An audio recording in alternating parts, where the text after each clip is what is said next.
O nosso mentor espiritual, Eurípides de Barçanufo, ele diz que nós evoluímos como pássaros, em bandos. A gente não evolui sozinho.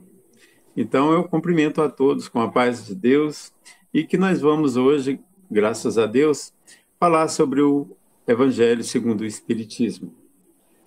Abordaremos, assim, o capítulo 26, itens 3 e 4, onde fala de preces pagas e dons mediúnicos, mediunidade de cura. Mas antes, algumas considerações.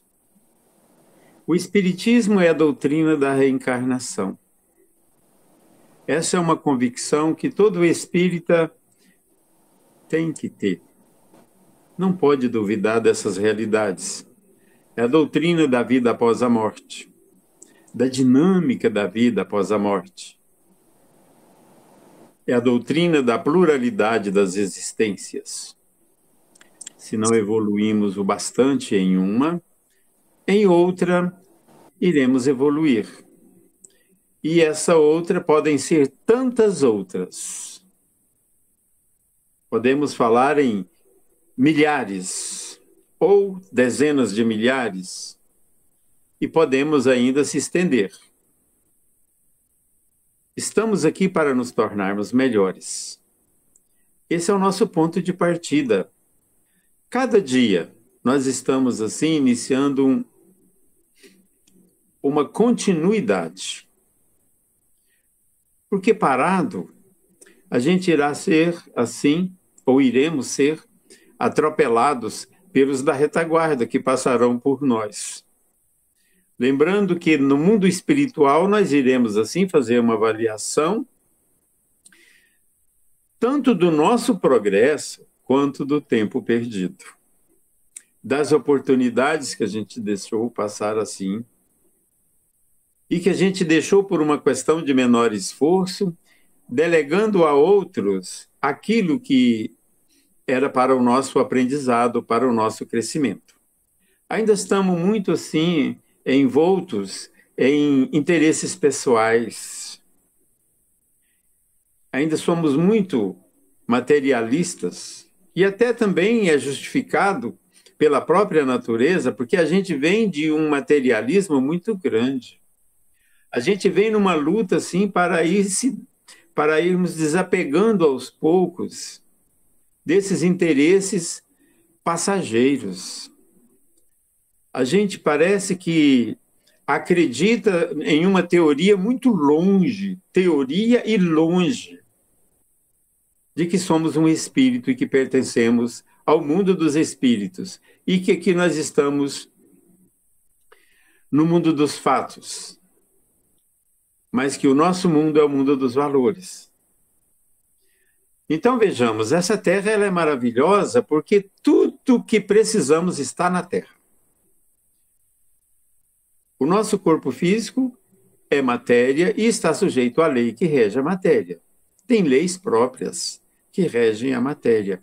E o espírito está a salvo delas, a menos que se ligue a ela.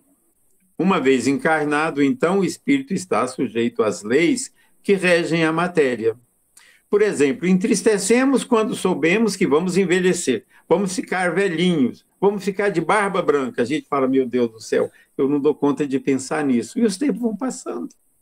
A gente acha a pessoa de 10 anos assim, adulto, depois a gente acha que a pessoa de 20 anos é velho, depois a gente acha que a pessoa de 30 anos nossa, de 40 então, gente de 50, e aí a gente chega nos 70 e fala assim, será que ainda tem mais uns 5 ou 10? Então a gente está assim no mundo que nós vamos despedir dele. Nós vamos devagarinhos assim, sentindo a presença do mundo espiritual, mas a gente vem do materialismo, não é? Do primitivo mesmo, e hoje ainda nos apegamos a determinadas manias primitivas. Haja visto a raiva, né? A ira, essas coisas que ainda nos liga a esse materialismo muito bruto, que faz da gente, às vezes, insensível a muitas coisas. Então, a Terra ela tem todos os medicamentos que nós precisamos para a cura do nosso corpo físico. Mas é importante entender que o nosso corpo ele não foi criado pelas leis divinas para adoecer. Mas a gente que não sabe dirigir direito esse corpo começa a fazer assim muita estripulia com ele. Nós adoecemos o nosso corpo. Tem uma hora que o corpo não aguenta. A gente pensa que o corpo não envelhece, que o corpo nunca, né, vai ser diferente. E então a gente começa assim a adoecer o nosso corpo pelo o mau uso que dele fazemos. Aí a gente volta onde que está a cura para esse corpo? Está em a própria natureza. Deus já criou assim uma coisa tão maravilhosa que ele pega uma sementinha, que ela tem uma programação, isso aí o Sinaíra entende bem, ele tem uma programação, cada época, né, ela eclode, começa a soltar folhinhas, vai crescendo, robustecendo, dá galhadas, dá flores e dá frutos. Isso estava tudo na terra. Ele pegou terra e fez comida. Pegou terra e fez alimento. Aí, nosso corpo físico ainda não dá conta de absorver o nitrogênio que tem na atmosfera, mas ela vai para o solo e o solo pega esse nitrogênio e coloca ele nas sementes, nas polpas. Então, é considerado semente como bolsas de nitrogênio, diz o André Luiz, e que é um santo remédio para tudo que nos acontece. Então, vejamos, existe, assim, um processo divino para a manutenção da espécie. Processo, assim, de restauração de saúde. Às vezes a gente está para baixo, a gente está ruim, está assim, abrindo a boca, parece que querendo só dormir. A gente vai ao centro sem querer, parece que até empurrado para ir, chega lá, toma um passe e volta cheio de energia. A gente volta vivificado. A gente estava assim, parece com fluidos vitais assim um pouco meio descompensado e houve ali uma transfusão dessa energia e a gente voltou assim com um nível tolerável, aceitável. E a gente sentiu bem. E a gente curou e a gente sarou. Então Deus colocou nas plantas, nos minerais, nos vegetais, nos animais, os medicamentos necessários para fazer que o nosso corpo físico seja tonificado, para que o nosso corpo físico seja fortalecido. E vai além. Quando eu falo assim no reino animal, há homens, né, dotados de capacidades de cura. Ele nem sabe que possui isso. Chega num ambiente onde tem alguém que não está bem, aquela pessoa assim reanima e fica curada, e ele nem sabe que foi ele. Há outras pessoas que já sabem que são médiuns curadores. A gente lembra das benzedeiras. E elas tinham uma ladainha. Pegava ali uma florzinha, um raminho, fazia umas cruzinhas, fazia alguns movimentos, falava algumas palavras e curava de espinhela caída, curava de tressol, curava de um tanto de coisa. Nós estamos falando de pessoas com capacidades curadoras, que são os médiuns de cura. Isso aí é um dom, é uma coisa que não é dele. Está com ele, porque foi pelas providências divinas. E a gente fica imaginando por que essa pessoa, ao olhar para alguém, pode curar. Ou só um passe, ou às vezes um toque, ou às vezes nada, só a presença. Cura. Ué, todos são assim? Não. Uns mais, outros menos. A gente acha um jeito de ajudar, de estar fortalecendo os enfermos. Às vezes eu não sou médium curador, mas eu posso ser assim um médium de companhia. A pessoa está doente, eu vou lá e fico por ali, junto, para a pessoa não sentir sozinho. A pessoa fica fortalecida e conversa.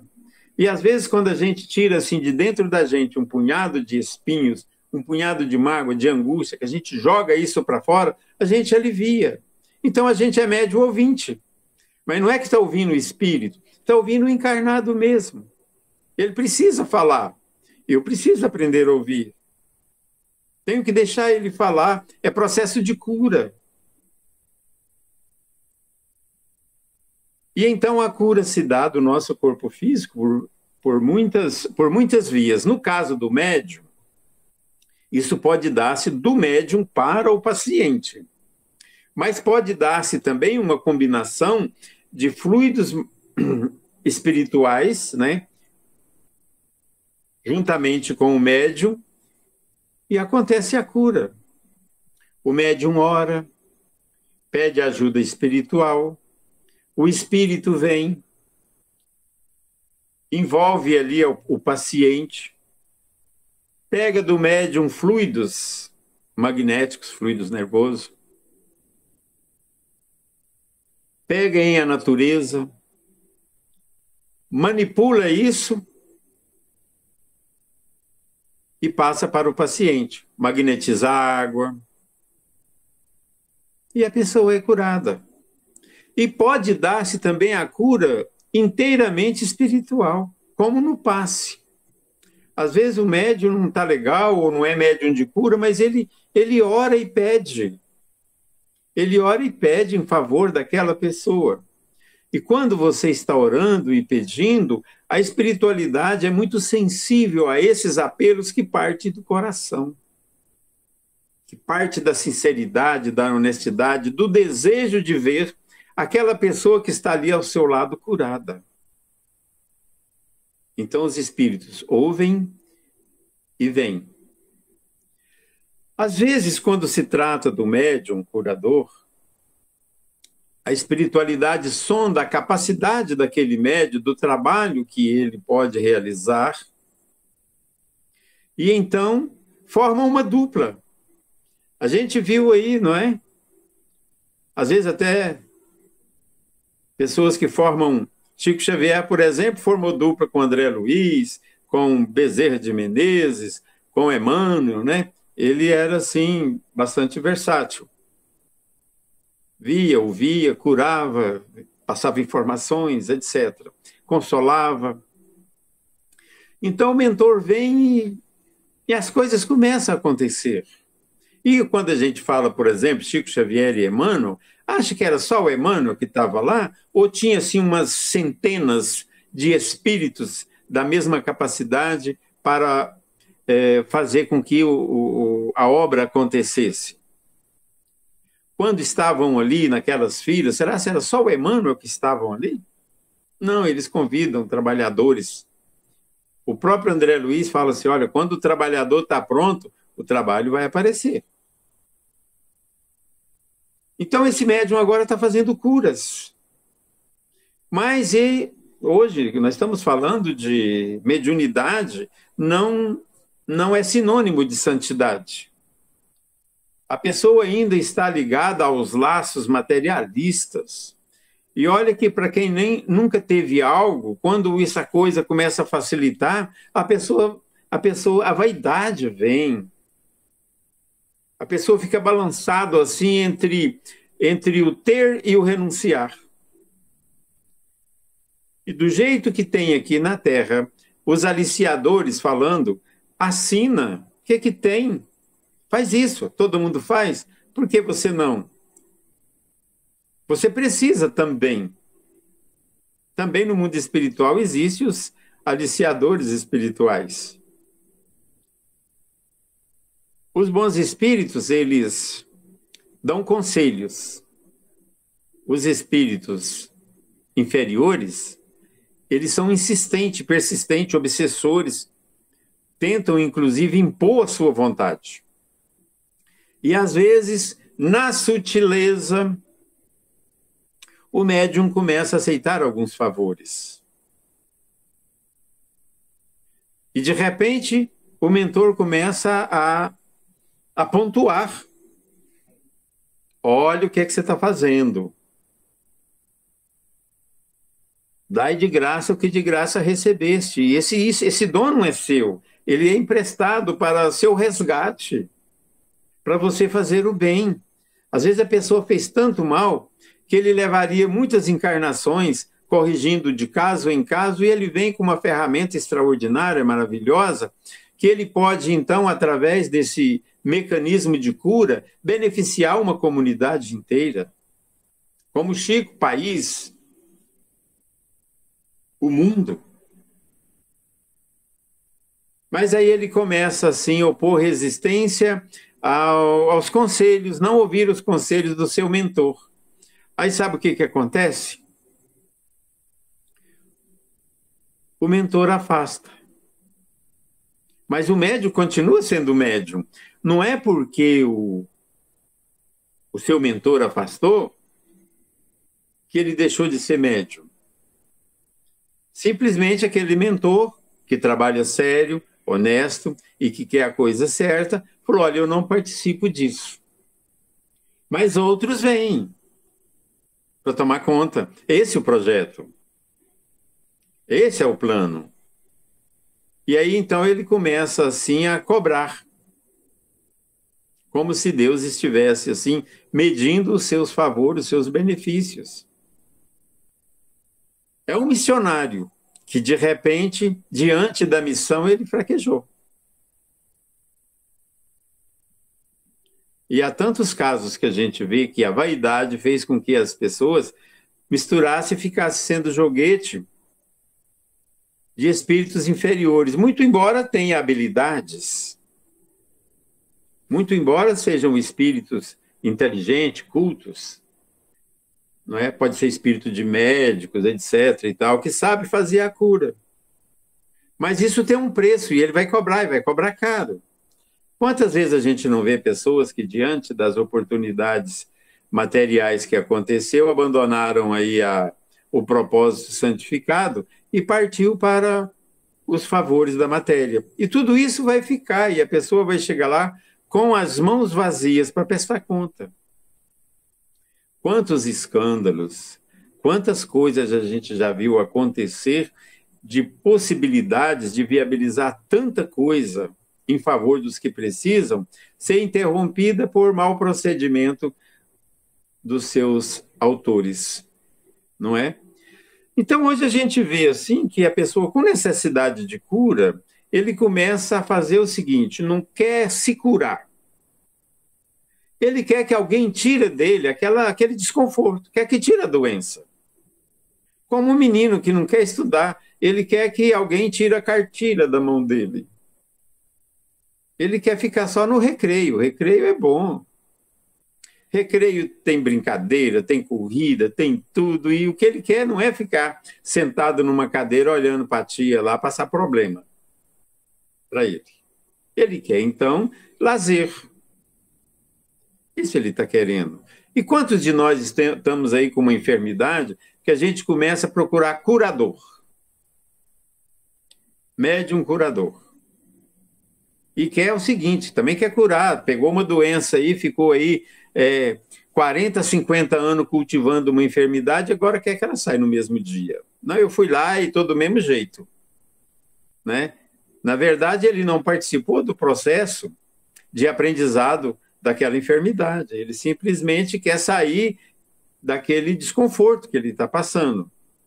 Quantas vezes pessoas que estão até bem, mas tem o princípio, assim, do menor esforço. Ô, Vilma, você está indo para o centro? Ora para mim lá. Hora que dá para mim, quer dizer, você ora um tanto e depois já orou o que dá para você, agora ora para outra pessoa. Talvez a pessoa nem está precisando de oração, mas já está com aquela coisa de alguém faz por mim o que eu tenho que fazer. Já imaginou se a oração ela é uma ligação que a gente tem com a espiritualidade? E eles conhecem o nosso sentimento, eles sondam a nossa alma. Está lá a questão 459, né? E os espíritos, né? Eles sondam nossos pensamentos. Olha, muito mais do que nós imaginamos. A tal ponto que são eles que nos dirigem, ou que vos dirigem, diz os Espíritos. Então, nós estamos aí diante de espíritos que querem ajudar, mas eles nos sondam, não é? É igual um professor. Ele não quer dar aula para um aluno que não quer aprender. Quando o aluno quer aprender, o professor, nossa senhora, ele para, vai além, ele empolga, ele sente que a pessoa está assim aproveitando cada minuto, cada pontuação. Aí, de repente, ele percebe que o aluno não está nem aí. Qual que é o ânimo do mestre? Desanimar. Fala, olha, eu acho que a gente está tendo assim, muito esforço e pouco proveito. Então, quando alguém ora por alguém, se aquele alguém não desejar a cura, não tiver em sintonia, ele pode não receber. Visto que receberemos ou por compaixão ou por merecimento. A gente viu que aquele que pede para os outros orar, ou que quer pagar para alguém tirar dele aquele desconforto, há tantos casos de pessoas assim, que chegou para desfazer assim do desconforto pagando. Conta que o Chico Xavier passou por essa parada aí. Chegou um camarada lá querendo que botar lá um cheque lá em cima para ele preencher o tanto que você quiser aí, mas eu quero. É um problema com o meu filho. Meu filho morreu. E o Emmanuel falou assim: olha, isso agora é comigo. Então a gente vai ver que há muitas pessoas que misturam, que querem pagar. E qual que é a recomendação do Espiritismo? Se cobrou, cai fora. Se a pessoa estiver cobrando pela a bondade, pelos recursos do céu, então essa pessoa não é sério. Essa pessoa é um prevaricador. Ele está adulterando as coisas, vendendo o que não é dele. E mesmo porque ele não tem nenhuma garantia de que isso vai acontecer, de que a outra pessoa vai sarar. Mas quando o desejo parte do coração, a gente vê Jesus curando, gente, que coisa maravilhosa. Ele chegava assim naquele que era improvável aos olhos, né, dos presentes. E a pessoa enxergava, a pessoa levantava e andava, a pessoa falava. E Jesus ainda disse assim, olha, nada é impossível àquele que crê. Se tiver uma fé, mesmo que pequena, e olhar para um monte e falar, sai daqui para ali, ele obedece, se pedido com sinceridade.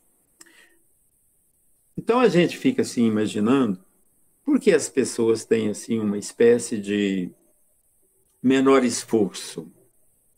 Porque eles não querem se curar, só querem se ver livre do desconforto da enfermidade. Nós podemos, assim, estar diante de situação que a gente fala, olha, mas por que essa pessoa agora ela mergulha em tristezas, em mágoas e em angústia? Alguma coisa está conversando com essa pessoa, mas ela não ouve. Ela não ouve por que da angústia, por que da decepção, por que esse trem acontece comigo repetidas vezes? Por que isso dói tanto em mim? Até quando essas coisas? Porque desde que eu entendo por gente, essa coisa é desse jeito.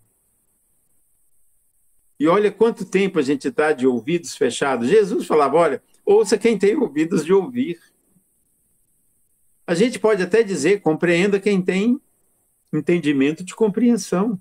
A dor está conversando com a gente. Eu ainda lembro uma vez que estava todo mundo rindo de uma piadinha sem graça, que um camarada falou lá na roça que ele estava fumando e aquela morte, aquele cigarro lá, ele chamava aquele cigarro de fumo de rolo de pó ronca, eu não sei onde é que eles arrumaram esse nome. Ele estava lá enrolando um pó ronca numa palha de milho de roça lá, e o camarada falou para ele, por que você fuma? Isso aí devagarinho ele está te matando. E o camarada falou, mas eu não estou com pressa de morrer. E aí todo mundo riu, e eu fiquei naquela, né? Achei engraçado, mas fiquei pensando, pô, o camarada não entendeu. Ele entendeu, só porque ele não quis aceitar a ideia da renúncia, né? Isso vai te matando devagarinho. Ele, não, mas eu não estou com pressa de morrer. Não largou de fumar. Continua fumando. Por um ano, já não é mais o caso dos fumantes. Também não tenho nada contra quem fuma. Eu tenho alguma coisa contra o cigarro, contra né, o hábito de fumar, não contra o fumante. Aí fuma 1 ano, fuma 2, fuma 3, 10 anos, uma existência inteira. E as pessoas aconselham. Vem aí na marca do cigarro falando que dá câncer, vem falando que dá impotência. E olha que, quando fala em impotência, é algo assim assustador. Nossa Senhora. E as pessoas falam, um cigarrinho é muito bom, isso aí não é nada. Falar de um câncer na boca, gente, mostrando a foto no cigarro. E o povo faz, e o povo vai. O fumante vai. Ele sabe o que vai acontecer com ele. Hoje ele já tem uma consciência que vai acontecer com ele. Então isso passa tempos e tempos. E depois, quando chega a dor, aí a pessoa se sente injustiçada. Por que comigo? O espírito adoeceu o corpo. Fez do corpo, então, o que lhe aprouve. E agora? Como é que fica? É um longo tempo de, restaurar a saúde. Eu acho até que é difícil a gente falar que a gente ganhou saúde. Eu acho que a gente conservou a saúde que tinha. Se a gente não conservar a saúde que tinha, a gente vai ficar remediando. Vivendo assim, aguardando um momento de melhora. E, às vezes, o momento de melhora não se dá, ele piora. Já ouviu dizer que não há nada tão ruim que não possa ser piorado? Então, a gente está diante da vida, nós somos o piloto da nossa nave. Não há um processo assim que alguém vem pilotar a nossa nave, alguém vem evoluir a gente para a gente, se não for através da experiência própria, para criar uma autonomia, uma individualidade. Nós não temos uma autonomia na nossa individualidade. A gente ainda quer que as pessoas venham para realizar para a gente o que cabe a nós com facilidade de fazer. Quando a gente fala assim, não, a minha individualidade é totalmente autônoma, é quando você dá conta de você, se conhece. Olha que nessa de autoconhecer-se não existe, todos nós somos estudantes, mas não tem ninguém diplomado ainda na Terra na ciência de entender a si mesmo. Quando alguma coisa está pegando, a gente quase ouve a enfermidade falando. Agora, se prestar atenção, a gente vai entender que a enfermidade está falando com a gente, está pedindo moderação, está pedindo, às vezes, renúncia, está pedindo, então, para que a gente seja a gente mesmo. A gente não precisa ser o que queremos que os outros querem que sejamos. Sejamos nós mesmos, humilde. Vamos fazer do nosso jeito, vai dar certo, né? Cada ser humano é um projeto divino que foi criado para dar certo, e vai dar certo. É só uma questão, assim, de quem se interessa mais, se esforça mais, vai, assim, eliminando obstáculos e vai chegar mais cedo. Agora, aqueles que chegam mais tarde, naturalmente, sofrem mais. Mas, às vezes, o sofrimento tem aí um recado muito importante. Às vezes, a pessoa sofre por muitas encarnações. E o que a gente puder hoje renunciar em favor do bem-estar dos outros, é muito importante que sejamos, assim, o lenitivo para a dor alheia. Que estejamos, assim, numa parceria. Hoje você precisa e eu posso. E amanhã posso precisar eu mesmo. E quem sabe você pode estar assim junto comigo. E se não tiver, só a lembrança da bondade que a gente já praticou e da quantidade de bondade que a gente colocou na bondade que praticamos irá nos aliviar futuramente. Talvez será, ou seja, a nossa única companheira.